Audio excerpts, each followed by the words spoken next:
I've been listening to a lot more Westside Gunn. Oh, yeah. And because of getting into AEW and learning about how much he has to do with wrestling, it's been so fun. His work is awesome. Yeah. The connection of fourth rope, heels have eyes, and everything he does to showcase wrestling in his art is absolutely amazing. And I think we should showcase ourselves. Welcome to Pod-a-Mania. My name is Eddie. His name is Dylan. This is a weekly wrestling podcast most of the time. We cover Smackdown from last week all the way to Dynamite this week. But in a wild change of events, the anonymous Raw general manager has changed what we're doing this episode. Hey, I got an email. Can I read the email? Yeah. Let me read the email. Ladies and gentlemen, I have an email from the anonymous Raw general manager. And it says this episode, Pod-a-Mania will be having a guest, a producer, an artist, a creative, Jalenn, or leader. Featured on this week's podcast. We had a great time talking to him, conversation about AJ Lee, a bunch of other superstars, and just wrestling in general. Very happy to have him on the podcast. It was an honor and a pleasure, and really follow the damn podcast at Pod-a-Mania Pod _EWL3 at Bozo Dills. But most importantly, follow Jalenn. Love is the answer. His ad is on the screen. I believe it's at Orwig with a 0.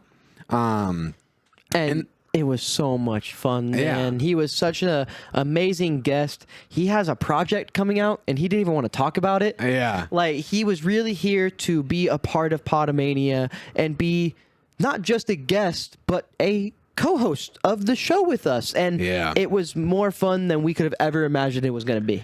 So, honestly, I hope you guys enjoy the episode. We are on Spotify and Apple Podcasts. If you guys want to listen to us at the gym, in your car, in your bed where your computer or laptop may be so far away, but your headphones are so close in your ears and we're talking to you, baby. And I want you to like, comment, and subscribe, because what's our rule? Follow the damn podcast. Yeah. And We should make stickers that say that. the only thing that I have to ask you guys before we get right into this interview, I had an idea for next week. If you guys wanted us to cover DPW's Carolina Classic, there's plenty of wrestlers we know from AEW there, and like, it's a promotion run by the Deadlock podcast. We take big inspiration from. So let us know in the comments if you want to see our reactions, or if that's even something we should cover next week, or we should just stick to the meat and potatoes of AEW and WWE. And also, there is a point in the show where I get introduced to a match that I didn't know existed. And if you want to see us watch that match, let us know in the comments, or if there's any other matches we should watch. We get into it. We just did the belt video. If you haven't seen that yet, go back and watch that. That was a fun time. You can hate our opinions. You always do. But yeah, really enjoy this episode, because we did more than you can know. Welcome to Pod-a-Mania. My name is Eddie. His name is Dylan. And this week we have our first special guest of honor, music producer, artist, creative, inspiration, Jalenn. Welcome to the show. What's up, man? What's up, y'all? How are you doing today? Man, I'm doing good. Just working on music all day. Had to stop by and talk about some wrestling, man. You know, recent stuff. He is an absolute inspiration for like hip hop, wrestling, definitely honoring those kinds of promos and the connection between those two paths, because there's artists like Westside Gunn. I was just going to say, like, Westside Gunn really showed the connection wrestling has with rap. It's the Denzel Curry Westside Gunn show, the wrestling rap show. Like, that kind of stuff is huge. Yeah. And to have somebody who produces and loves wrestling like that with us, we're really happy. Yeah. For sure. Hey, I'm happy to be here, bro. For real. Just talking about wrestling. That's dope, man. Honestly, and this is a weekly wrestling podcast most of the time. We try and cover all we can, and if the people don't like it, they can suck it. Too damn bad. For sure. But I know that the people are itching and dying for our opinion on AJ Lee. Dude, we fucked up so bad. I don't know if you saw the take we had, Jalen, but we were staunchly not believers. Like, we had foot down. It's not gonna happen, man. Wow. No, okay, so, and that's the thing. I knew it was going to happen. I knew it was going to happen because more recently, more than ever, I feel like we're getting away, as like WWE is getting away from the spontaneous pop. Like, and it's like, it's really made for the, and something else I'm understanding is like, it's really made for the casual fan nowadays, because if you really know the nuance of like promos and like all the stuff like that, you know what they're building for. The second I saw Becky Lynch, the second she came in the ring, I was like, oh yeah, so I know what they're doing, because and see, this is already getting to some critiques, but like in the beginning, and I say like, and I don't mean to go off track, but in like whenever Triple H took over, it was really good, right? And even like all the way up until 40. It was great, and I was like super excited after watching 40. But now it's so, the playbook is just so there. If you really watch the product, the playbook is there. It's just cheap pop booking after cheap pop booking, and not even really cheap pop, because obviously AJ's, AJ, but like we need to keep that pop factor in everything we do. If you was really doing like a big pop factor, you would leave it like secret, kind of do spontaneous Raw, like, stuff like that. And if there was any promotion that could do that, it would be WWE. 100%. 100%. I'm going to take it from there, because I saw a tweet, and it was NXT Joe Hendry coming through the wall, and someone was just like, let Shawn Michaels take the reins right now. Right. Because I think what we've seen in NXT since Shawn Michaels has taken over is that he understands that if you're watching NXT, you're a wrestling fan. How you were talking about, not a casual. And he books for the wrestling fan and doesn't book for the cheap pop. He books for the pop that we want to have, or, hey, expectation subversion, gasp factor. And I feel like WWE goes for claps rather than pops right now. And I think that's where he's with that. But bringing AJ Lee back, man, that was gonna be a pop. You could feel the building like start to build up. Like, it was like, it's gonna happen. The roof got blown off the United Center, I believe, where they were at. When Let's Light It Up went off, and you saw grown men cry. AJ mentioned it in her promo on Raw, like, your millennial parents, if you're wondering why your millennial parents were having a fit last week. If you wonder why your mom put on the knee-high Converse, this is why. No, man, I'm telling you, bro, like that, regardless of the cheap pop looking and all that, that was crazy for me. And it was like a full circle moment for me. Like, boy, that was probably my first wrestling crush. Like, that was like bar none. That, and maybe like Ashley at some weird time, but like, understandable. Yeah, you know what I'm saying? Like, to this day, AJ Lee is the reason why I say I did Crazy Chicks. I mean, me and him have had the discourse of my biggest and first was Sasha Banks. Like, that was a crazy time in my life.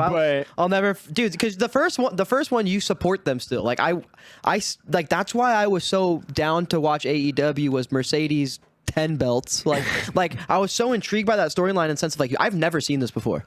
Nobody's ever just had so many titles, so I was down to watch it, and it was her. Like, that's why when he brought up watching AEW again, there were so many storylines and so many people you're connected to from youth there. And I think that's the good part of wrestling right now is just because your favorite's not in the dub anymore doesn't mean they're not in wrestling that's active to be seen. Yeah, I couldn't agree more. And AEW is the perfect place for, like, I have a note down here that says when CM Punk came out that Friday, I said, God, I love a good CM Punk in Chicago or a farm. Yeah, for sure. It's the best thing ever, bro. And in Chicago crowds in wrestling, we get a note from Cena in his final Smackdown appearance where he was like, they were giving him his flowers, and he was like, "You don't know how much this means from a Chicago crowd." Chicago hates Cena, and for them to give him that love, and it's like we keep going back to this Cena run. We'll get to the Cena run later because I would love to hear. Please. I would love to hear what you think about it, Jalen. I would love to. I could probably have a whole podcast by myself just talking about this run, bro. But yeah, go ahead. Trust me, we've farmed a lot of negative comments on TikTok through our John Cena takes. Sometimes on purpose. Sometimes I just like to make you guys upset. I mean, it was nice. Do we want to talk about Cena's final appearance? Maybe a little bit more on AJ Lee. Like let's break down the AJ Lee return Lee here, and then we can move on to Cena. CM Punk came out that Friday on Smackdown after Becky Lynch and Seth Rollins did some crowd riling, listing their many accomplishments. You know, they were explicitly named in the Chicago Tribune. Yeah, because that's important. Wouldn't. Hey, careful. CM Punk does say he has shooters in Chicago, so I don't think there's gonna be a time wait, I think I'm actually going there for my birthday. So Seth's face when Punk calls him a coward after he comes out, after Becky calls him out, you know, doing the cheap, like insulting their sports team. And I'm just gonna say it's really risky from Becky saying the Bulls suck in Chicago. Yeah, it is. It's pretty insane to say that. Dude, it goes back to what Jalen's talking about is they're gonna do the promo where they make fun of the Bulls and the Bears, and you know why they didn't make fun of the Bears, right? Because Seth Rollins is a Bears fan. That is why they chose the Bulls. I ain't even peeped that. Dude, yeah, he always goes. For the most part, it's the football team. Like it's always the football team.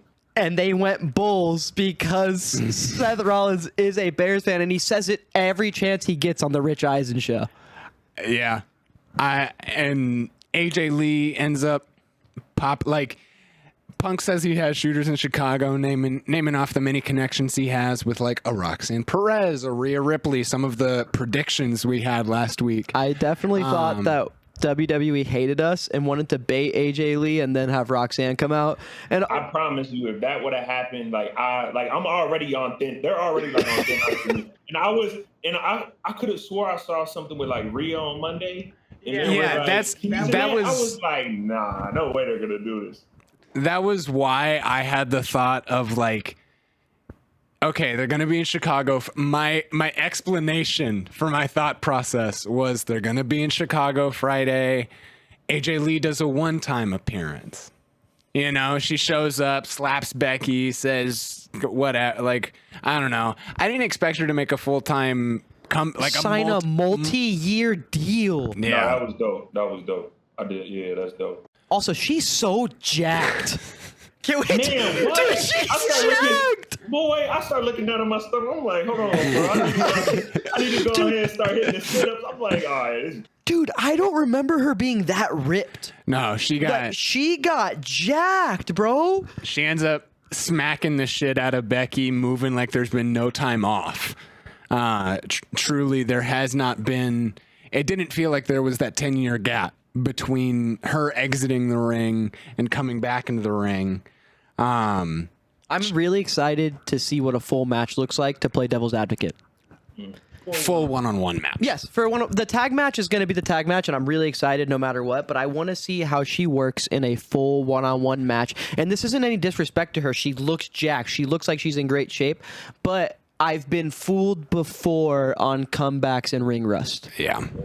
CM Punk. CM Punk himself had a little bit of ring rust when he first came back. No, yeah. For sure. So I'm one to, like, I watched Punk during that AEW run he had, and it's like, at a certain point, he was moving like he was made out of glass and he could break at any minute. And that was very unfortunate because that was when they decided to put the world title on him.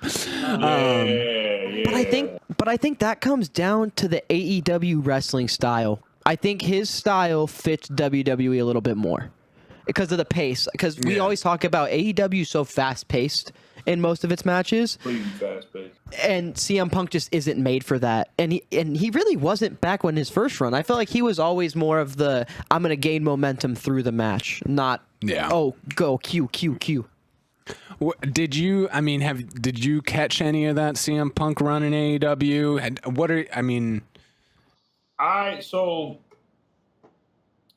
I was still in my kind of off period watching wrestling.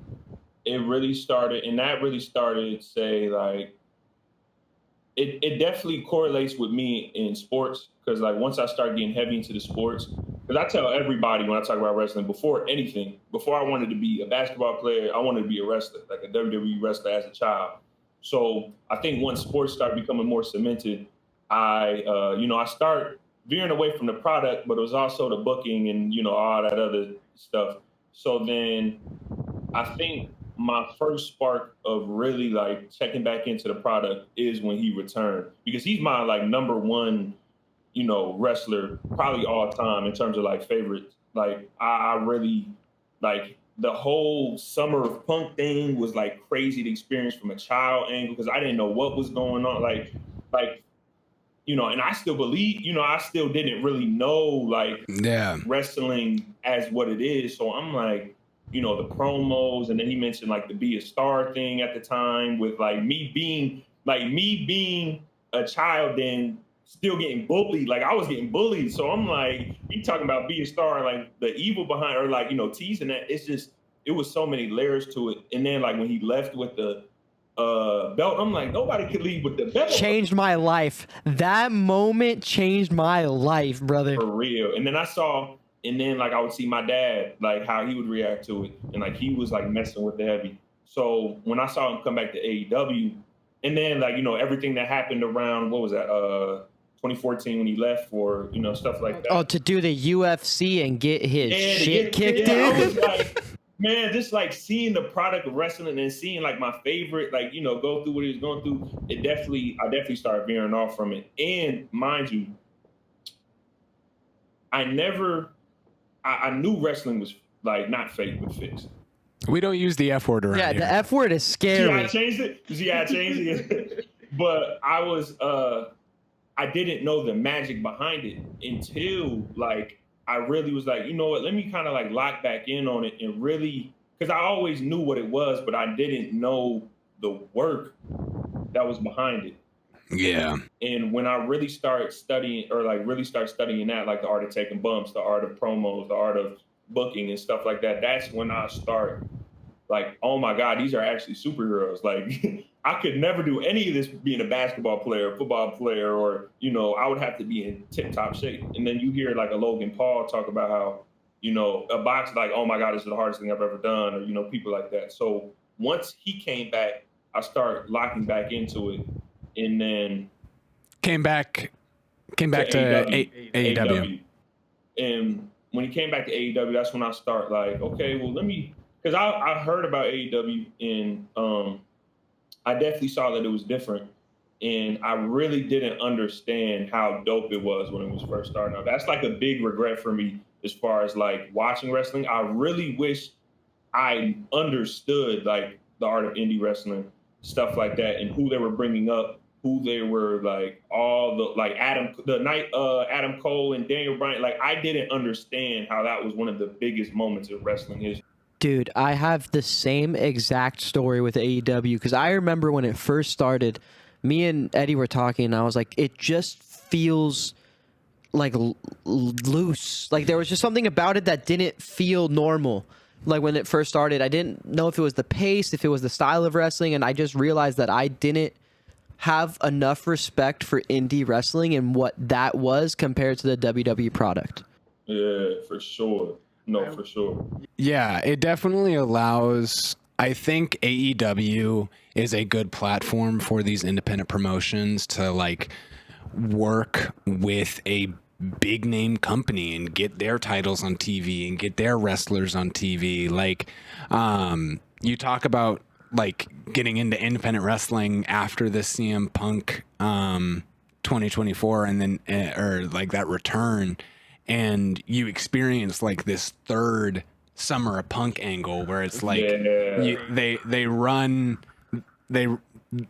him being the real world champion, and like it did get messy, and I do reference that in one of my notes where he says to Becky, because Becky's like, what this got to do with me, right, to CM Punk's face, and he's like, this has nothing to do with you. I got flashbacks of All Out where he was like, this has fuck all to do with you.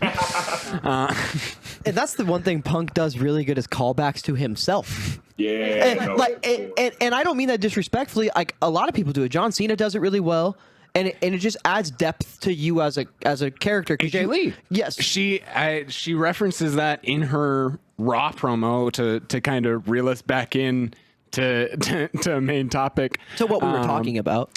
She has a welcome back promo with the women's IC title around her waist, and that's, how devious. Stealing a title right when How dare you? Right when you return.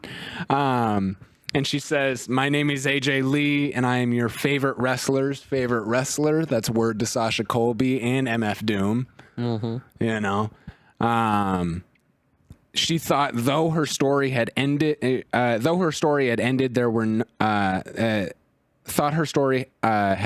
was no more to accomplish, and she was so sure of that.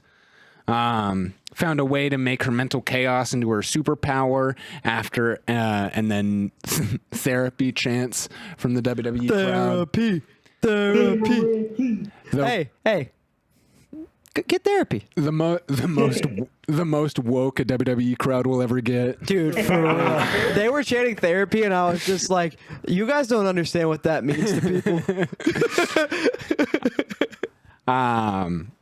And then just officially calls out Becky Lynch for WrestlePalooza, setting up that mixed tag team match. Like, she does some other calling out of like, I was a New York Times bestseller before she did. I'm everybody's favorite reference is what she said. Dude, it's just she killed it. That's the one thing about this couple, about Punk and AJ Lee, is they can talk. They know. Yeah.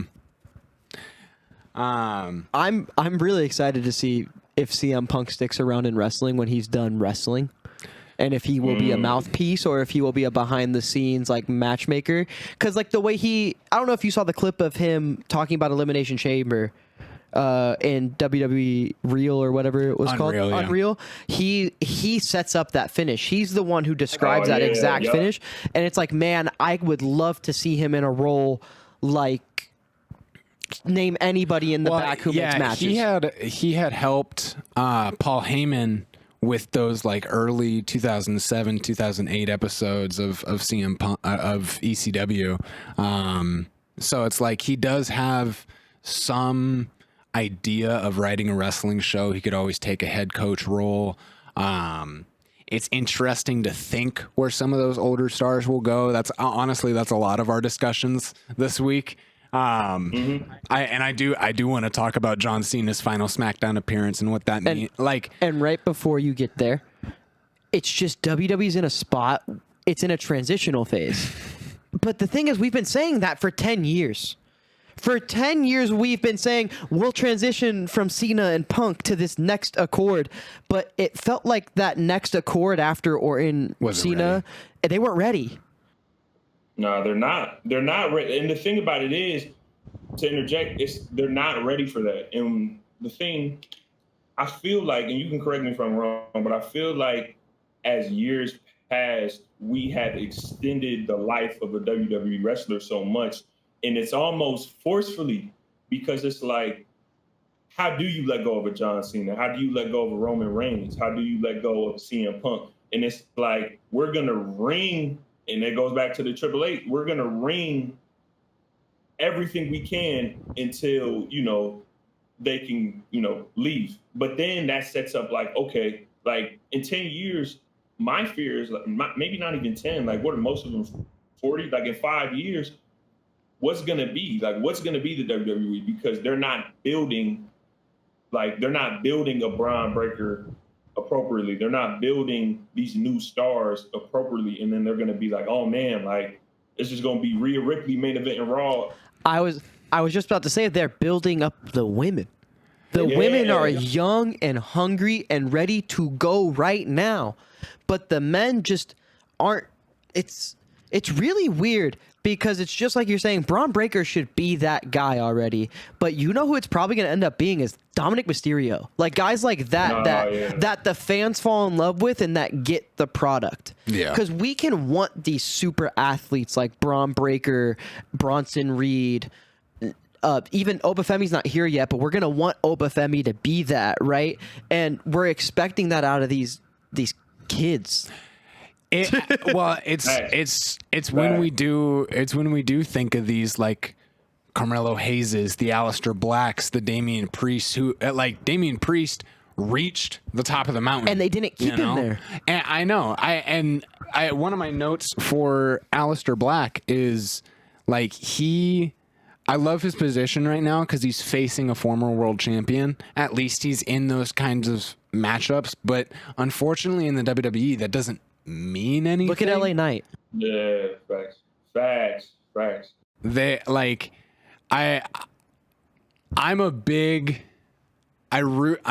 rooting for Sami Zayn to win the world title by WrestleMania. Okay, Jalen. We have this thing right now where he thinks Sami Zayn in the year 2026 will be world champion at WrestleMania. Mm-hmm. I don't believe it. Listen, I'm gonna say like this, right? You're about to break my heart. No, there's two questions. Should he? Personally, in my personal opinion, I don't really believe so. Because I think he's another look. Dude, I thought you were gonna break my heart. Keep going. No, but I'm gonna say it like this. It's probably going to happen though. Like it's probably the booking, the way I see them booking recently, it's probably going to happen because isn't the Royal Rumble in Saudi? Yeah. This next coming one? It is, yeah. It's probably gonna happen because they just thrive so much off. They believe the phone doesn't exist. They believe social media doesn't exist. They believe that everything is on TV. Like, and to a certain extent, that's true because I also understand. Like, I get it. Like, you have billions and millions and billions of people watching, but not each and every one of those are on social media in the subreddit groups and whatnot. So I get it. But at the same time, that doesn't excuse like, oh my God, this again. Like, personally, I think Sami's a cool wrestler. I think he's getting up there in age, is he not? Like, I don't know how old he is. While you look that up, I'm gonna say I agree with you because I think his time to win a world title has came and gone. Yes, like it, but I mean like in story wise, he is 41. That's old. 41. That's older. How old is LeBron James? 41. That's LeBron, and you're. Oh no, LeBron James, like you can't compare. Yeah, you can't compare. It's also like, look, I feel like everything comes down to ones and zeros, and it's like when you think about the look, when you think about the product, the storylines, it's not believable to have him as a world champion because all we ever do is talk about that. Like, the story is going to be an underdog arc. That's going to be the story. How many more of those from Sami Zayn are we going to get? Because we got the whole Rocky thing from him and Gunther. Like, we got the whole, like, you know, they had him training, the training montages, and then he had the Adrian I did it moment, like the stuff like that. How many more times, you feel me? How many more times are we gonna have like he's the underdog from the underground. That's like his whole thing. I get that that's his whole gimmick, Okay, so I can see that. but he should have won it against Gunther. Gunther should have been the champion, and Sami should have got the belt then. I understand. I agree. Sami should have been a champion by now, but. Yeah. But how many times do I have to watch him on death's door in the corner, seizing, and then magically get up and haluva kick the guy 6 times to pin him? How many times do I have to see it, dog? And I'll say this, right? Like, is Sami winning the championship terrible? No, I don't think it's bad. I don't think it's like the worst thing in the world. I don't even think it's like, I don't even know if it's bad. I just know it's not great. It's not WWE potential. It's not like, it's just, again, it's cheap pop booking. It's it can kind of make sense as long as it kind of makes sense. It feels like the Jey Uso title win. That's my argument. Is like you're saying that Sami Zayn can't be like a face or a world champion of the company. They put the title in the Yeet Merchant. They did put it on Yeet Man Yeet. So it just. But that's what I'm saying. But look at how let's be realistic, how dog shit that reign was. Like the best part of his reign was him getting his moment. There was nothing after that was worth. And that's all I want from Sami Zayn. Yeah, I want the mankind moment. No, you can't say that because when he loses the title 29 days later, you're gonna be like, the reign wasn't long enough. I'm angry. That's what you're gonna do. You're gonna do it. I'm gonna put it on record now. I'm not gonna do that. Jalen, when he does it, I want you to DM him and say he's wrong. I got you. I will. I got you. But I think we should get into this John Cena conversation. John Cena's final Smackdown appearance. Final Smackdog. The brand he debuted on over 25 years ago. He is finally. Rephrase that. The brand he made. Yeah. Him and The Rock. There is him in The Rock. There is no Smackdown. Yeah. The fist, dude. All I could think about was the big fucking fist. The fist, yo.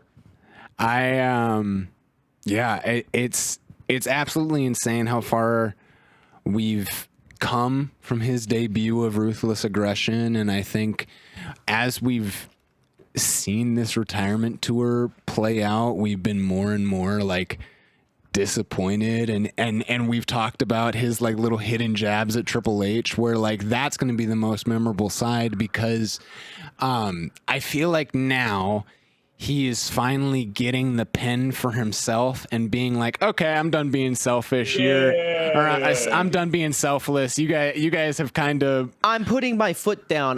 That's what I was gonna say because I'm gonna let Jalen go because I want to hear his full thoughts because the fans have gotten to hear how me and Eddie feel about this throughout the whole thing. This is our first time with you, so I'm really intrigued how you feel. The one thing I will say is the disappointment you're talking about comes from how good it's been since he got his pen. Like, yes, I'm mad he fought Logan Paul, but man, the promos and stuff he did with Logan Paul was pretty good. Am I upset that Logan Paul was picked? Yes, but that just showed that he would have done everything so well. The Punk stuff would have been great. If we would have got AJ Styles, it would have been great with this, like, hey, I'm just going to tell the truth about what me and you were and are now. Because that's what he's been doing since. Yeah. And that's and we see that with like the way he did the Styles Clash in Paris and trying to show how he can honor these opponents that he wished he could face. And like he has a great match here for like giving that US Open Challenge over to Sami Zayn on SmackDown last week. Unfortunately, it was ruined by a Brock Lesnar return. We'll get into that too, I promise. But yeah, what have your thoughts been on this Cena retirement tour and how it could have been better? Just so many thoughts, man. Here, I'll guide you a little. I'll guide you a little more. No, give me like a TLDR. Because I got Say it one more time. Like, give me like a little TLDR, like you know, read it too long, didn't read. Like, give me a little summary of like how you feel, how it's gone, how you feel it's at now, and then like, you know what I mean, like tie it all together. I got you. I'll say this, right? First of all, I can't say enough about how I felt about John Cena growing up. Like, honestly, it's probably Punk more from a oh my God, I connect to him standpoint. Like Punk for me was Spider-Man. Spider-Man's always been like the one I connect to, but you know, Cena was Superman, like quite literally. And I did the same. I had the armbands, I had the jean shorts, I had the, you know, little the Undisputed Era Championship. Like I didn't think Cena could do no wrong until I started learning about like, you know, just like how they pushed him and stuff like that, which isn't his fault, because I think from a standpoint that just shows how great Cena was, because when they gave him the Cena push and then it still worked because it was Cena, and then they gave Romans the Cena push, and then we're like, what is this? And you know, everybody else the Cena push, and then we saw how it went. It's a testament to how Cena is. Now, in terms of, you know, the greatness of Cena, when he turned, okay, so before that, when I saw his last run, I thought they could have went a couple of different ways in terms of, like, I thought they was going to turn Cody heel, and I thought they was going to do that because, like, they always talk so much about how, like, we can never turn Cena heel because merch and the face of the company, the be a star, yeah. And it didn't matter. Didn't matter because so when they turned him heel, I was like, bro, this is about to be one of the greatest things ever. And I started fantasy booking like crazy. I'm like, yo, Punk's back, Orton's back. Like, they might like, you know, the thing with Cody. I had so many different ideas of how it could have went. And I'll say this, right? You have y'all, and this might be like, you know, whatever. Have y'all ever seen Carlito's vignettes? Yes. Like when he first started. Whose vignettes are those really?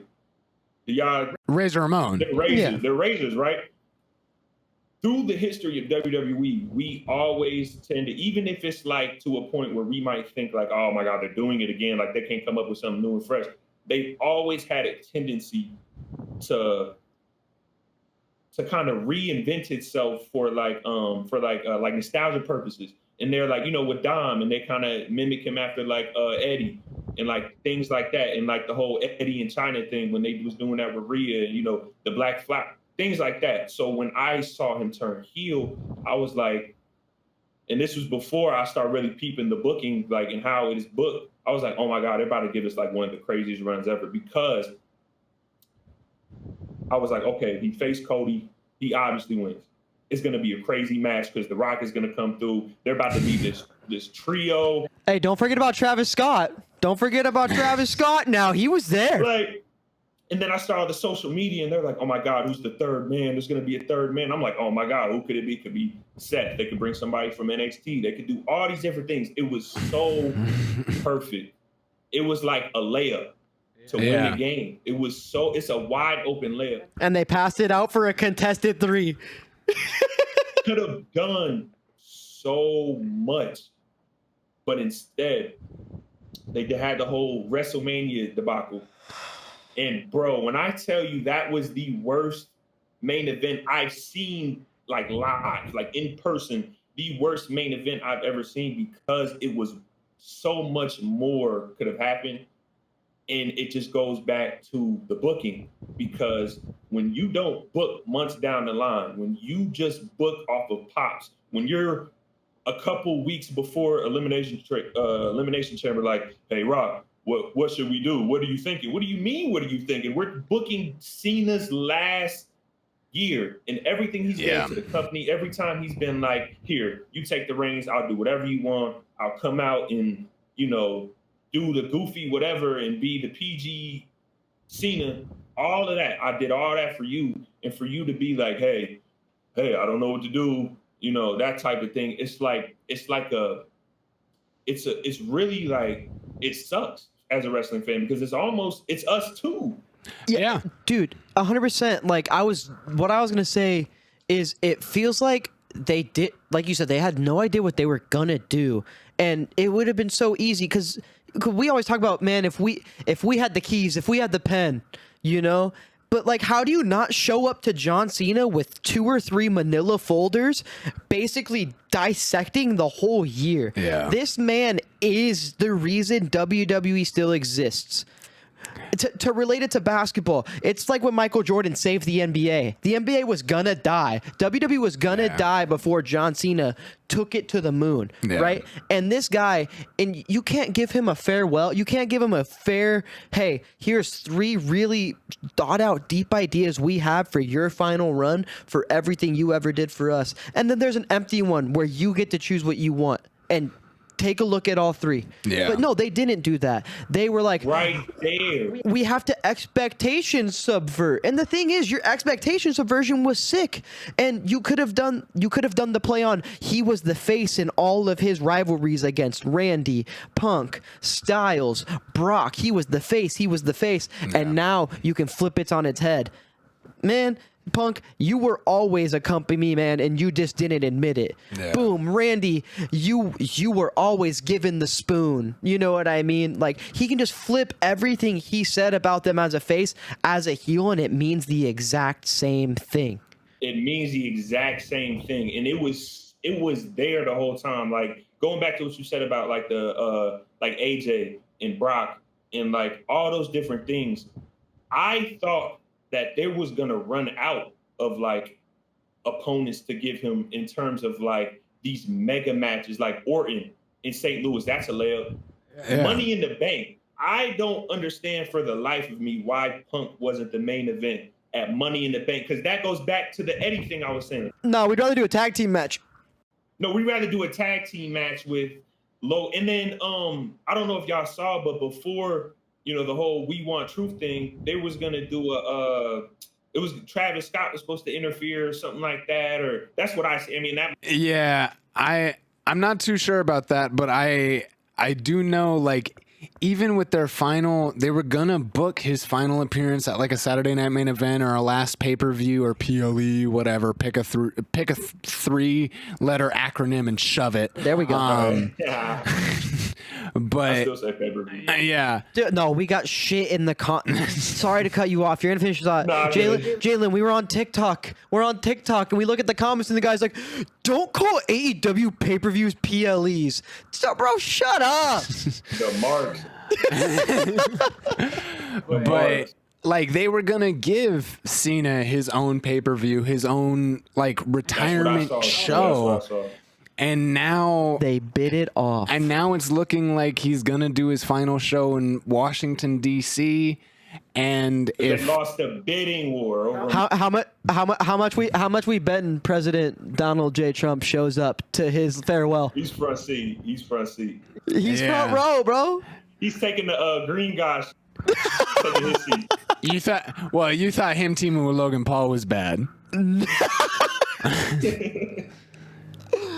It's gonna. Oh my God, we had 2 John Cena and Logan Paul in the ring together matches on this run, bro. It just clicked in my head.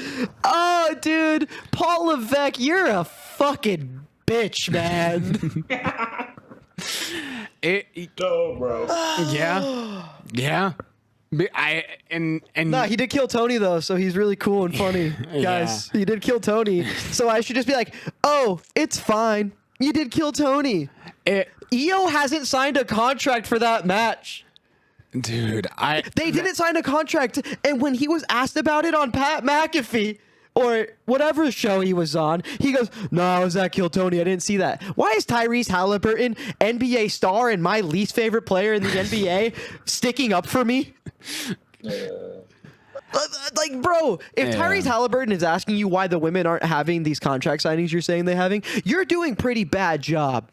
Yeah, that's crazy. And Tyrese asked that? That's crazy. Yes, dude, on the Pat McAfee show, Tyrese Halliburton goes, "Hey, did they ever get that contract signed?"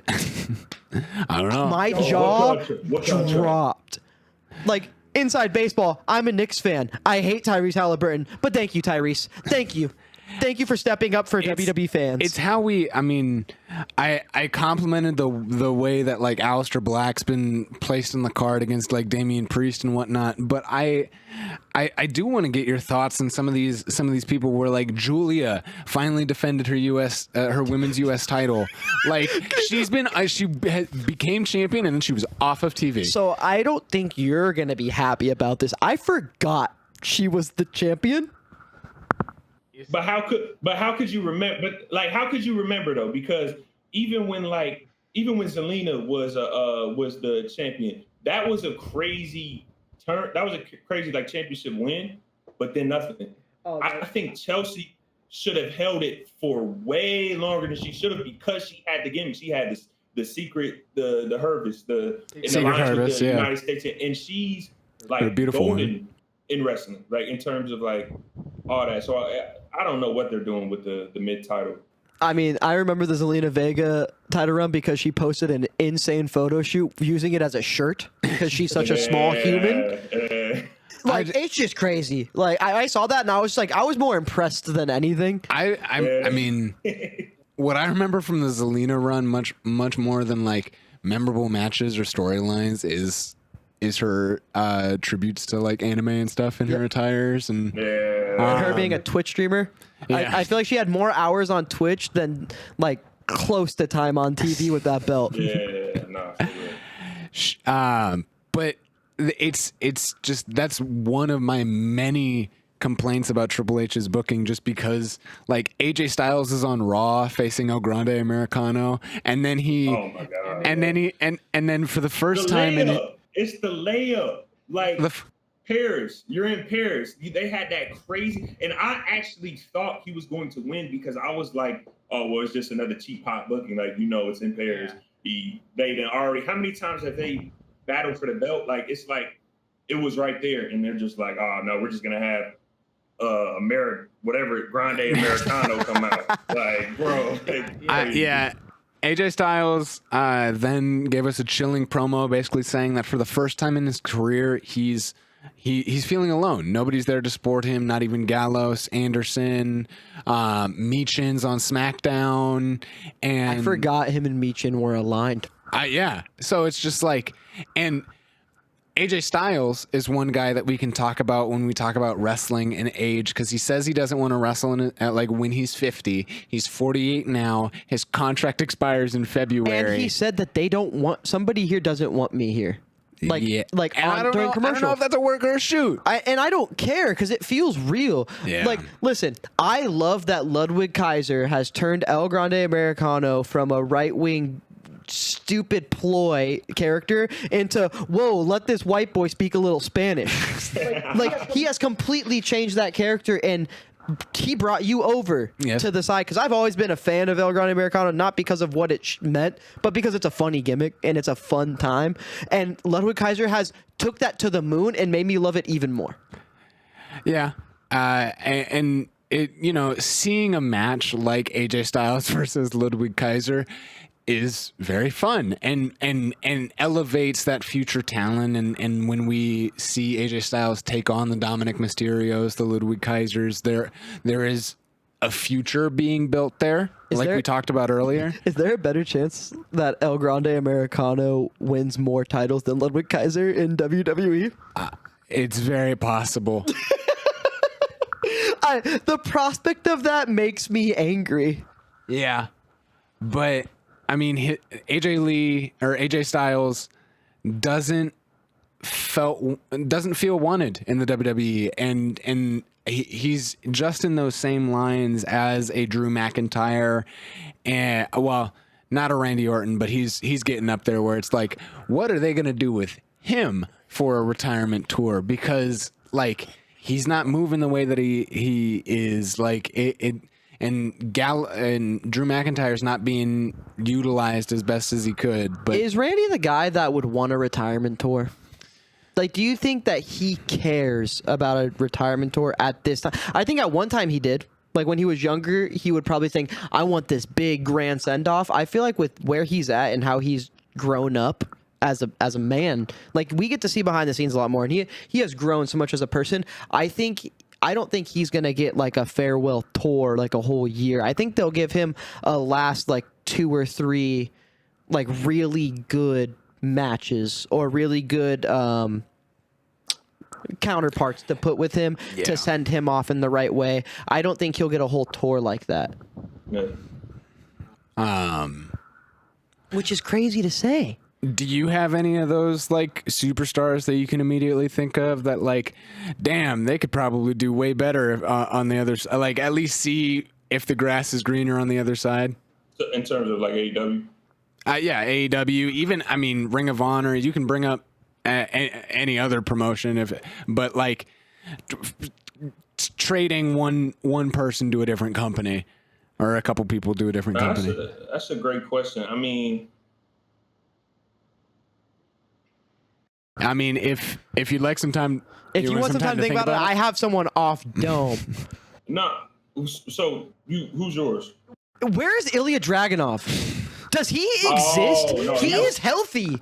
He has been reported as healthy for months, it feels like. Like they've been saying, like, we've been gearing him up. For months, I've been seeing on, like, dirt sheets where it's like, he's about to come back. He's about to come back for months. Where is he? Is he waiting for Gunther to come back? Because, brother, that guy might be gone for good.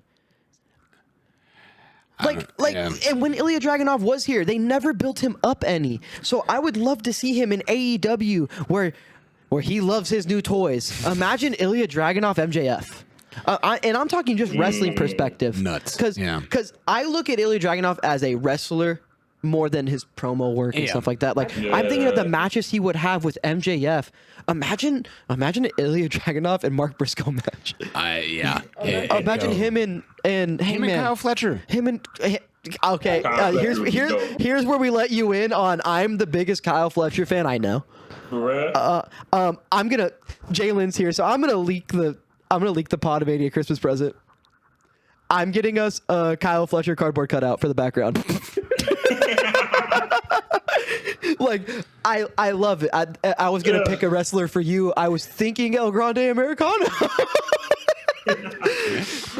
But like I want to do that. Like that's been my plan. I love Kyle Fletcher. Oh my god, Ilja Dragunov, Kyle Fletcher. I think he would catch me watching that match. Like he would come over on Wednesdays to record, and when he walks in, I'd just be watching that match again. And that's the thing about AEW. So like I'll say this, I can't immediately think of a wrestler that would like just do great in AEW, not because there isn't, just because it's hard for me to think in that setting because I haven't seen there's wrestlers that I could probably pick out like this is an obvious one because he was already in AEW, but like Penta, I really think Penta has it. Like I think he has all of that. Like he has even to how he speaks, like it's still loose and fun, and he still knows how to connect with the crowd, and he understands the nuances of when to spam his emote and all that. Like he knows like the marketing side of it, and he's just a great wrestler. And I think whatever they're doing with him in WWE is like they're wasting his time. God, Ilja Dragunov Penta.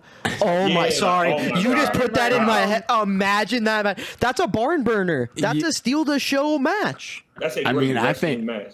I think Rusev versus Penta is a pretty good barn burner. I love Raw. I love dude. Raw is insane. Will look at the Raw match card and you didn't watch the show because like I play basketball at my school and it's Monday nights, so sometimes I miss Raw and I have to watch later. And I'll check Twitter, like, what were the matches tonight? And you'll see like Rusev Penta, and you're like, where does this line up? In a quick collision throwback match of the Redeemer and Pentagon Jr. Like, dude, what are we doing? But then you go on Twitter and you see on a house show, it was Femi and Rusev, and you're just like salivating at the thought of like, oh my God, that would be unreal. The house shows get better work than us.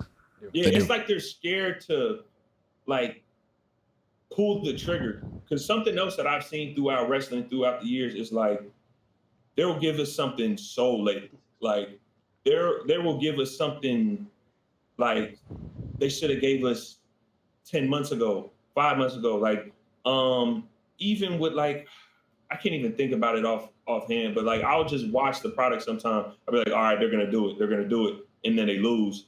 And then 5 months down, when I've already forgot about his opportunity, they're like, hey.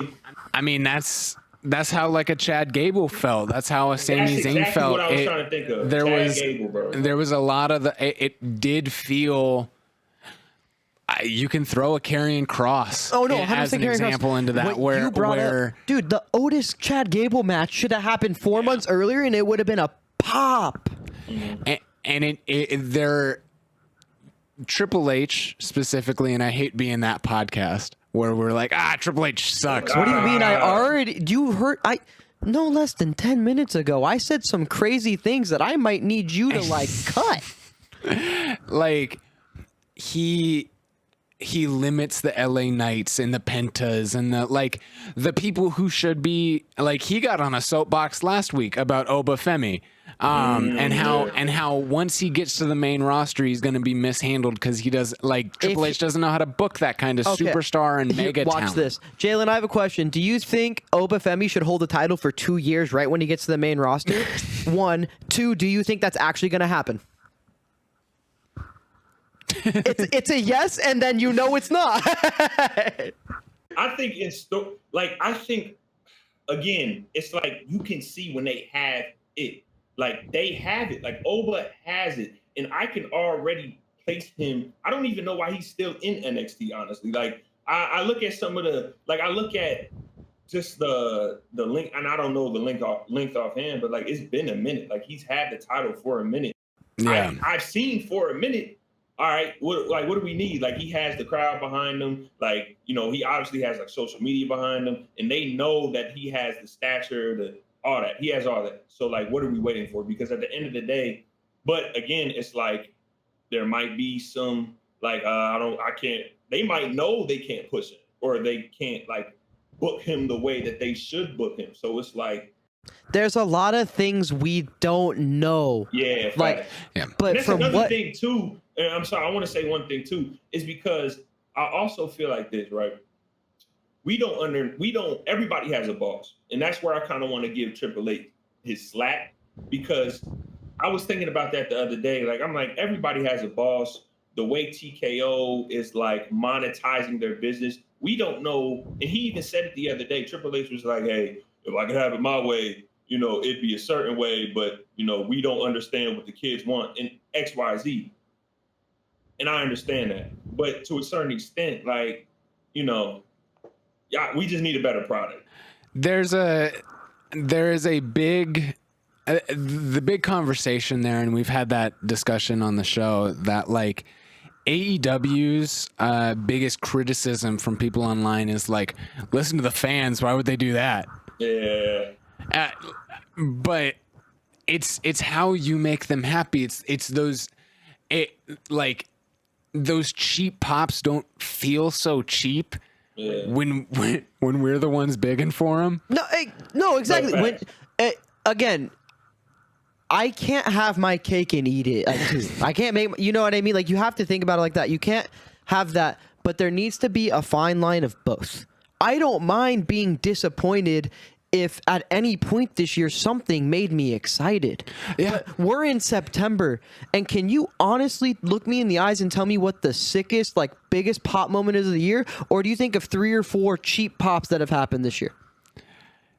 Realistically, the thing I was most excited for this year was Jey Uso winning the Royal Rumble, and that was in January. What has been the most exciting moment since then, truthfully? You wasn't messing with the Cena turn like that? I Travis Scott did not need to be there. Bro, I just don't understand. It took it away from me. If it was just Rock and Cena, I'd be so down, and it would be the sickest moment of the year. But Travis Scott standing there with his sage and just this burning the sage, it's one of those things as even as a graphic designer, right? If you're designing something and you misspell something, it don't matter how good the design is, you're gonna keep that's spelled wrong. And for me, it was I just kept thinking why is he there? And then the booking or the monetized booking in me start realizing like, okay, really. Well, we get why, but why? Yeah, That was our biggest conversation last week, because we discussed Death Before Dishonor by Ring of Honor, and like Paul Walter Hauser had a Fight Without Honor like death match on that pay-per-view, and we went into a long discussion about how celebrities in wrestling should be handled, and how some people handle it with respect without like placing themselves right in the main event scene. And that was at SummerSlam, the second biggest pay-per-view of the year. Yeah, the Jelly Rolls, the Travis Scotts. Like Paul Walter Hauser has done the indies. He has gone through Ring of Honor. Like he deserves what he did. If Jelly Roll did NXT matches and slowly built himself up to SummerSlam, I'm all in, and that's fine. Yeah. But I don't need to just hear you've been living at the Performance Center and see you lose 100 pounds and go, yeah, you should be in the 4th match on the card at the second biggest pay-per-view of the year. Yeah, for sure. No, for sure. Yeah. Did we want to talk about AEW at all, or how It depends. I mean, okay, so I don't know if you have any notes, but I'll just give my kind of like brief envision of what I see AEW. And I love it, honestly. Like when I tune in, every time I've tuned in, I've been like, wow, this is crazy. And, you know, I think because I'm definitely like primarily a WWE fan, but I have no like tribalism in terms of like, nah, this is AEW. Like I hold everybody to the same I mean, I'm like that in general. Like I hold everything to the same standard of like, all right, this is how this is supposed to go. And, you know, this is a good match. This is a good wrestling match. This is a good promo. So from top to bottom, I'm always seeing that in, like I'm always looking for that in WWE and in AEW. And I don't think I've watched enough AEW to critique it a lot. I mean, I might have my critiques, but at the same time, from what I've seen, like if it makes you feel any better, I don't think he's watched enough AEW, but he still critiques it on the week. Hey. I work early in the mornings, and when I get my breaks, I watch Twitter. And I go, oh, I like this, and that. That's what I'll talk about on the show. And you know what the best part is? They eat it up. But man, like, what was the, I think it was Revolution? Oh, I think it was Revolution this past. The last pay-per-view was Forbidden Door. Forbidden Door was dope. Well, what was I remember when I was watching the paper. It was in February, I think. Full Gear or Revolution, one of those. I think it was Revolution. Okay, bro, that was like one of the best pay-per-views I've ever saw live. Yeah, like, which one did you go to? The Ospreay, Fletcher match, cage match, crazy. Wait, that match exists? Yeah, yeah. So wait, you were there. So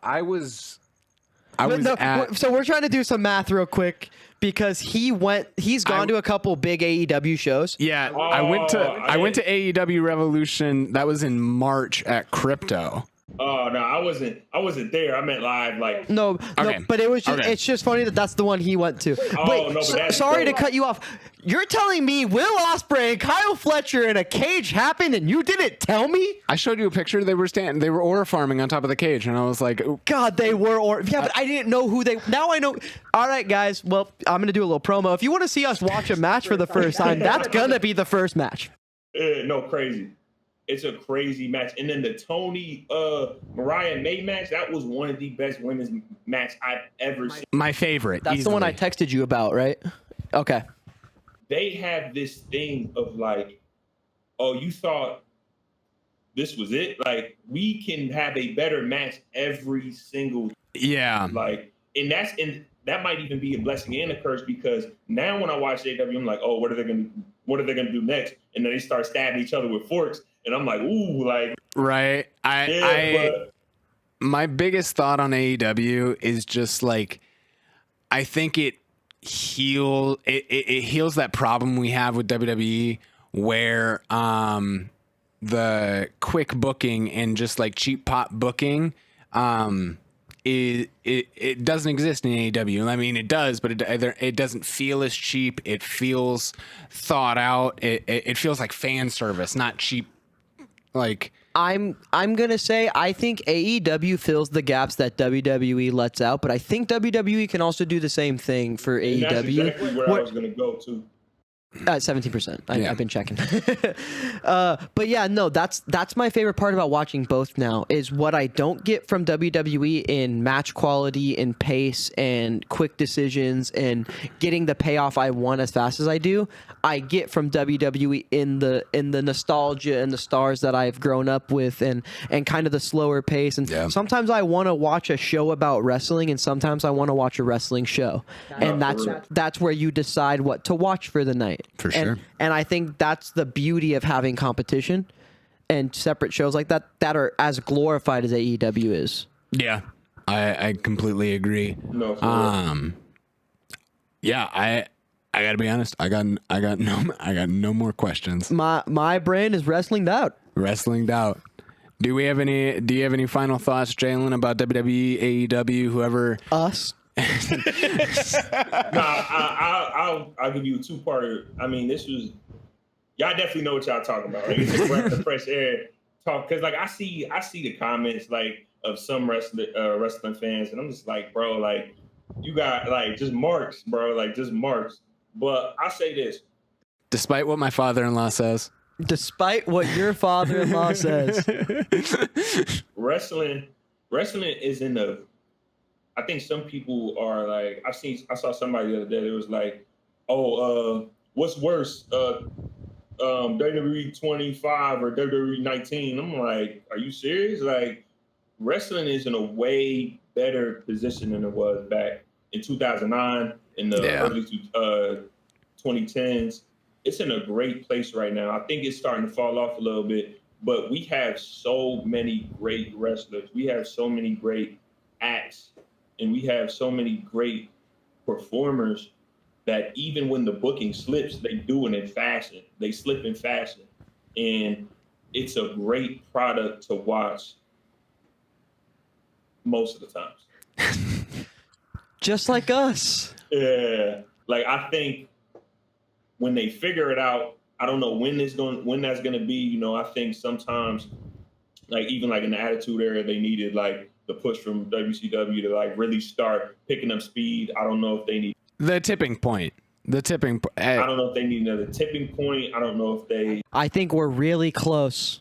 I think we're getting really close to where AEW is going to push them to the edge. Yeah. Yes, and I think it's already starting to show out. Like even with them, like doing the counter, WrestlePalooza to All Out. starting to actually acknowledge them. Because for a while they're just like, oh no, we're just gonna put the The NXT pissant stars. company, yeah. Yeah, we're gonna put the NXT stars against you, or we're gonna put Evolution 2 against you. But now I think they're starting to realize, like, okay, let's actually start. You know, it's starting to creep up, but you know. Which I hate. I hate that they can't think they can coexist. Well, It's 2025. There's so much content.